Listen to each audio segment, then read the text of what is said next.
Good evening. আপনারা দেখছেন নির্ভীক বিশ্লেষণ। আমি আপনাদের সঙ্গে রয়েছি এমডি হজরত।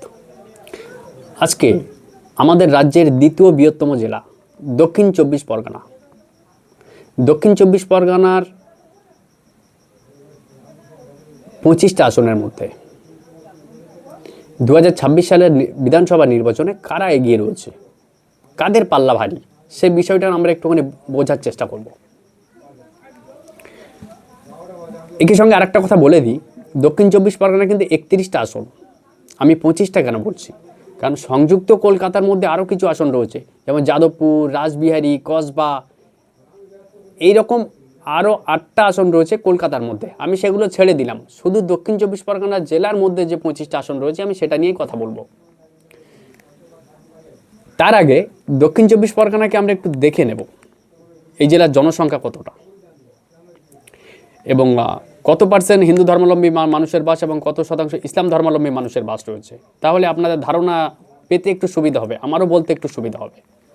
দক্ষিণ চব্বিশ পরগনা মোট আসন 25টা, বিধানসভা আসন, লোকসভা আসন রয়েছে 4টি এবং 4টেই তৃণমূলের দখলে। বিধানসভা আসন রয়েছে 25টা। মোট জনসংখ্যা 81,61,961 জন 2011 সালের আদমশুমারি অনুযায়ী।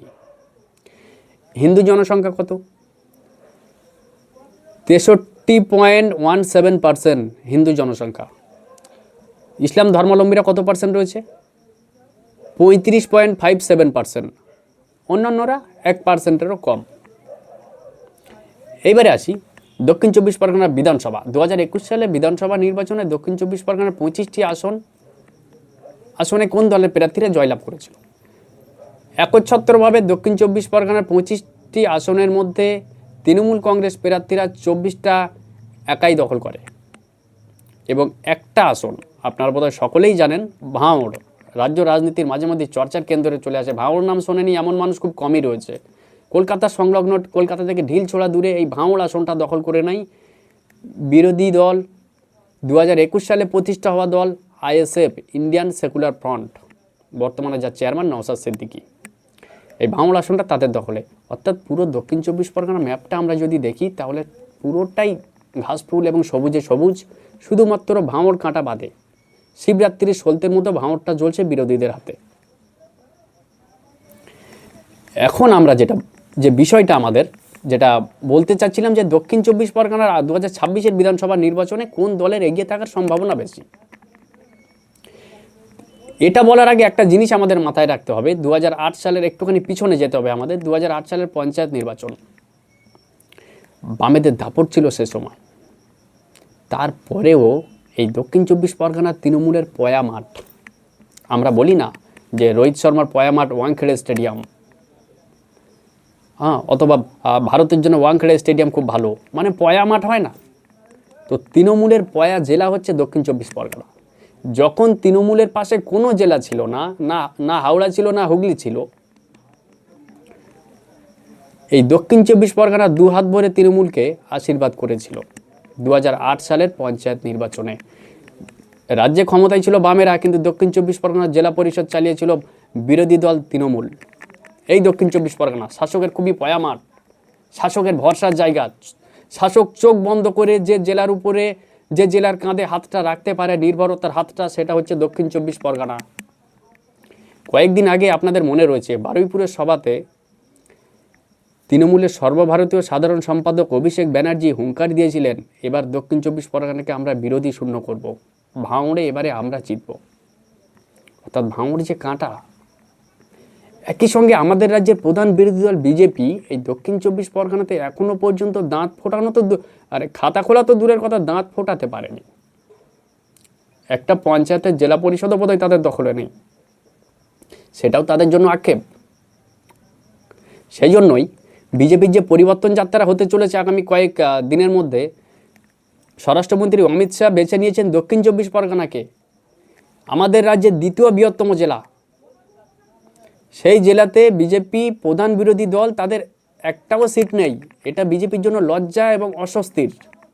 সেই জন্য অমিত শাহ টার্গেট করছেন এই বড় জেলাগুলোতে, যে দক্ষিণ চব্বিশ পরগনা থেকে পরিবর্তন যাত্রা শুরু হবে, তবে দক্ষিণ চব্বিশ পরগনা তৃণমূলের পয়া মাঠ। আগামী বিধানসভা নির্বাচনে কি হতে চলেছে। যেটুকু খবর আমরা পাচ্ছি, দক্ষিণ 24 পরগনার কয়েকটা আসন, ভাঙড় সংলগ্ন ক্যানিং পূর্ব, ক্যানিং পশ্চিম, এরকম কয়েকটা আসন বাদে বাকি সবগুলো আসনে কিন্তু এগিয়ে রয়েছে রাজ্যের শাসক দল তৃণমূল কংগ্রেস। সেখানে বিরোধীরা এখনও পর্যন্ত নিজেদের ঘর গুছিয়ে উঠতে পারেনি, এখনও পর্যন্ত। হ্যাঁ, ঠিক শুনছেন, অন্যান্য জেলাতে কী অবস্থা সেটা অন্য কথা, তবে দক্ষিণ 24 পরগনার কথা বলছি। এখানে তৃণমূলের একাধিপত্য এখনও পর্যন্ত বজায় রয়েছে, ঘাসফুলের দাপট রয়েছে।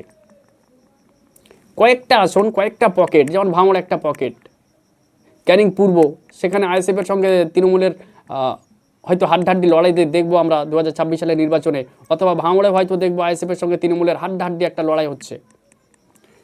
এই কয়েকটা পকেট যদি বাদ দিই, তাহলে দক্ষিণ 24 পরগনার সামগ্রিক ছবিটা কিন্তু তৃণমূলের ফেভারেই কথা বলছে। আগামী বিধানসভা নির্বাচনে দক্ষিণ 24 পরগনার বর্তমান যা রাজনৈতিক প্রেক্ষাপট আমরা দেখতে পাচ্ছি, এখানে তৃণমূল যদি আবারও 20টারও বেশি বিধানসভা আসন দখল করে, তাহলে আমাদের অবাক হবার কিচ্ছু থাকবে না, সেটা অত্যন্ত স্বাভাবিক। কয়েকটা আসনে অবশ্যই সিপিএম আইএসএফ জোট লড়াই দেবে, তৃণমূলের সঙ্গে সরাসরি টক্কর দেবে বলে মনে করছে রাজনৈতিক বিশ্লেষকদের একটা অংশ। আমাদের নজর রয়েছে সেদিকে। শুধু এটুকু বাদ দিলে তৃণমূল এই জেলাতে যথেষ্ট ভালো পজিশনে রয়েছে এখনও পর্যন্ত।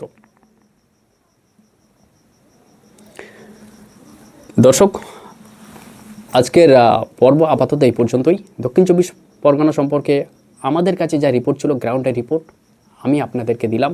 আপনাদের মতামত অবশ্যই দেবেন। একই সঙ্গে দক্ষিণ 24 পরগনার যদি কেউ কোন বিধানসভা অঞ্চল থেকে আপনারা দেখছেন, আপনারা যদি কমেন্ট করে বলেন তাহলে খুবই ভালো হয়। আপনাদের নিজেদের এলাকার কী খবর একটু আমাকে কমেন্ট করে জানাবেন। থ্যাংক ইউ, ধন্যবাদ ভিডিওটা দেখার জন্য। আর এই রকম আপডেট পেতে অবশ্যই আমার চ্যানেলটা সাবস্ক্রাইব করে রাখবেন, যাতে সবার আগে আপনার কাছে ভিডিওর আপডেটটা চলে যায়। ভিডিও আপলোড করার সঙ্গে সঙ্গে আপনার কাছে যাতে আপডেটটা চলে যায়। Thank you.